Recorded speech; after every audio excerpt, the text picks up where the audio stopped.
Now, there's nothing better than growing your own fresh vegetables. It really is a terrific way to go. And look, I tell you what, my veggie garden, well, it's a tremendous source of satisfaction. We're constantly bringing in all sorts of fresh food and flavours. The good thing about it is you do know what's gone into the ground to get them coming up, and of course you know what you're eating, and they do taste so much better. But setting up your own veggie garden, well, look, believe it or not, it's dead easy to do. There's a few little secrets to success. I'll show you. Now, soil preparation is most important, and I've really built these garden beds up with plenty of compost, sheep and chicken manure, and a whole heap of rotted straw, and it really gets it growing well. One of the things that we use a lot in salads and so on around our house is coriander. Fantastic herb, originates from Thailand, and a lot of people think that it's actually quite a tropical plant, but it's not. It enjoys cooler conditions, and that means that it won't bolt. Now, these are just fantastic plants. They've really put a lot of growth down. You can see the root system in the bottom, and they add wonderful flavour into all sorts of dishes, including stir fries, which they are absolutely brilliant with. This one here is a little bit different. This is the lime verbena. Now, it's only a small plant at the moment, but it ends up being quite a large shrub. You can see it's just getting established, and in this rich organic soil, it is going to go crazy. Now, believe it or not, throw the leaves of the two in the same stir fry.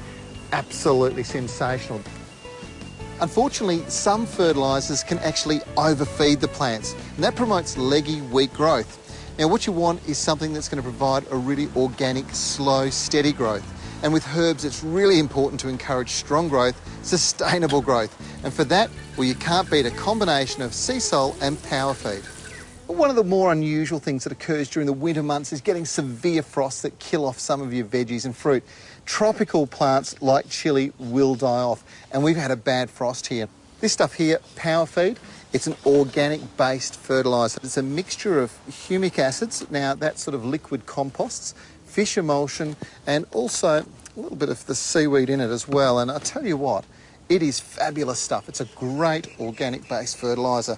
I've been liquid feeding them with a bit of this stuff actually over the top of the plants through the winter months. They haven't been affected at all by the cold weather, but it's also stimulated a bit of growth, and they look terrific. Now, once your coriander gets growing, keep feeding it with your power feed. It really does stimulate great growth, but don't be scared to harvest. So as soon as you start to get some fresh foliage coming through, just nip it off, because coriander does grow very, very fast, and there's a chance that it's just going to run out.